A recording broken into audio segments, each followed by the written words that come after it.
다음은 트랜잭션이 동시에 수행됐을 때 데이터의 정합성을 유지하고 트랜잭션의 ACID 속성이 유지될 수 있도록 지원하는 기능인 병행 제어에 대해서 알아보도록 하겠습니다.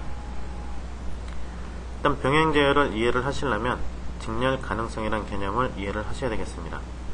우선 직렬 스케줄이라는 것은 일단 트랜잭션들이 순차적으로 처리가 되는 것을 직렬 스케줄이라고 이야기를 합니다. 직렬 스케줄이란 각각의 트랜잭션이 인터리빙, 즉 겹치지 않고 수행되는, 연속적으로 실행되는 것을 직렬 스케줄이라고 이야기를 하게 됩니다.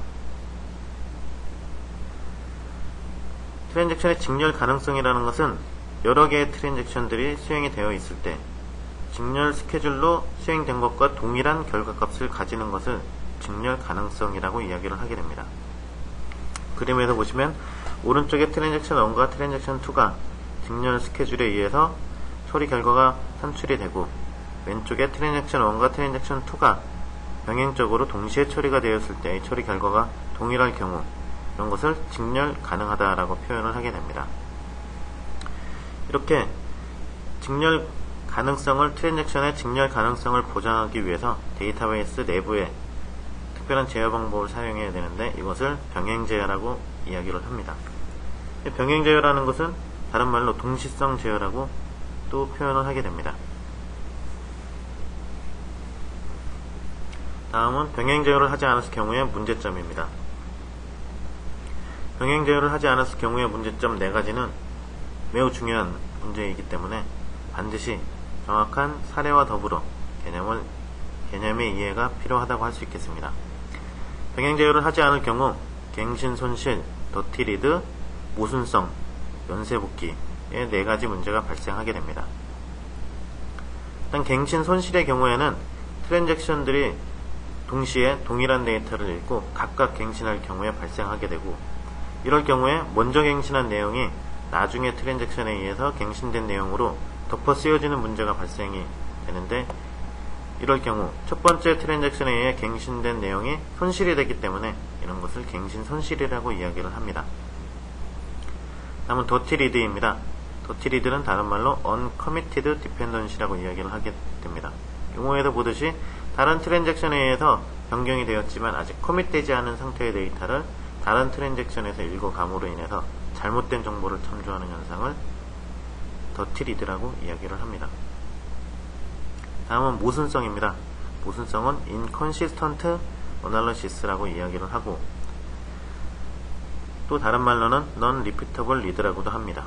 non-repeatable read에서 알 수 있듯이 동일한 데이터를 하나의 트랜잭션에서 여러 번 읽었을 때 각각 다른 데이터를 참조하는 경우를 말합니다. 사용자는 동일한 데이터를 한 트랜잭션에서 여러 번 읽었을 때 동일한 데이터가 동일한 결과값이 리턴되기를 바라지만, 다른 트랜잭션에 의해서 해당 값이 지속적으로 변화가 됨에 의해서 계속 다른 값들을 읽어가는 현상이 발생하게 됩니다. 이러한 것들을 모순성이라고 이야기를 하고 non-repeatable read라고도 이야기를 하게 됩니다. 모순성의 경우에는 더티 리드와 유사하지만, 더티 리드의 경우에는 커밋되지 않은 데이터를 읽어가는 문제라면, 모순성에서는 커밋된 데이터를 읽는 것과 동일한 데이터를 여러 번 읽어서 발생하는 현상을 의미하게 됩니다. 다음은 연쇄복귀입니다.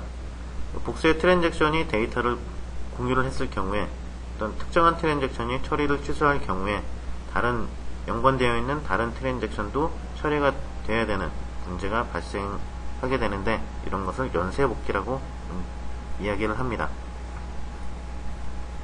그럼 각각 갱신손실, 더티리드, 모순성, 연쇄복귀에 대한 사례들을 살펴보도록 하겠습니다. 해당하는 사례는 실제 시험에서 기출이 됐을 경우에 해당 사례를 들어서 해당 개념들을 설명할 수 있을 정도로 학습을 하셔야 되겠습니다. 우선 갱신 손실에 대해서 살펴보도록 하겠습니다. 유저1이 T2 시점에서 A라는 값이 100이라는 것을 읽었고, 유저2가 T3 시점에서 A라는 값이 100이라는 값을 읽었습니다. T4 시점에서는 유저1이 A에다가 100을 더하게 되고, 해당 데이터베이스에 A가 200이라는 값으로 업데이트를 치게 됩니다. 하지만 유저 2는 tip5 시점에 a에다가 300이라는 값을 더하게 되고 해당하는 값을 db에 write를 하게 됩니다.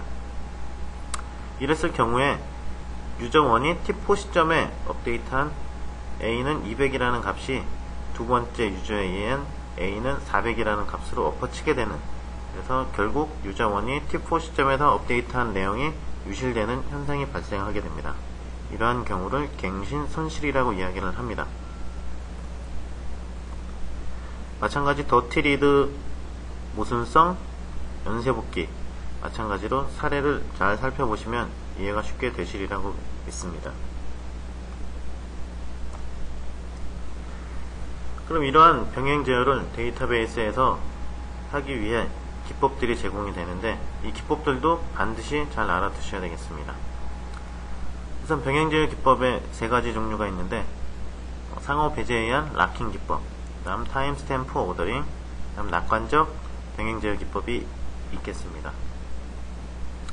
락킹 기법은 트랜잭션이 사용하는 자원에 대해서 상호 배제 알고리즘을 통해서 병행 제어를 하는 기법입니다. 상호 배제라는 것은 특정 트랜잭션이 데이터 항목에 대해서 사용하기 위해서 잠금을 설정하게 되면 해당하는 잠금이 언락될 때까지 해당 데이터를 독점적으로 사용할 수 있는 것을 상호 배제라고 이야기를 합니다. 다음 타임 스탬프 오더링 기법은 트랜잭션이 시스템에 입력될 경우에 타임 스탬프를 부여를 하게 되고, 타임 스탬프에 따라서 트랜잭션 간의 수행 순서를 부여를 하게 됩니다. 그래서 타임 스탬프 값이 나중인 트랜잭션이 타임 스탬프 값이 우선적인 트랜잭션에 접근했을 경우에는 해당하는 나중에 접근하는 트랜잭션이 롤백 당하는, 그러므로 인해 병행 제어를 할 수 있는 기법이 타임 스탬프 오더링입니다. 다음 낙관적 기법은 트랜잭션이 수행되는 동안에는 어떠한 검사도 실행하지를 않고, 트랜잭션이 코밋했을 경우에, 코밋 명령을 발행했을 경우에 해당 트랜잭션들이 직렬 가능성을 위배했는지 체크를 하고 이상이 없을 경우에 트랜잭션을 확정하게 됩니다. 낙관적 기법의 경우에는 트랜잭션 수행이 거의 직렬로 발생했을 경우에 사용이 가능한 기법이고, 일반적인 상황에서는 낙관적 기법은 사용이 거의 불가능하다고 할 수 있겠습니다. 상용 데이터베이스에서 가장 많이 사용되는 병행 제어 기법은 락킹 기법이 되겠습니다.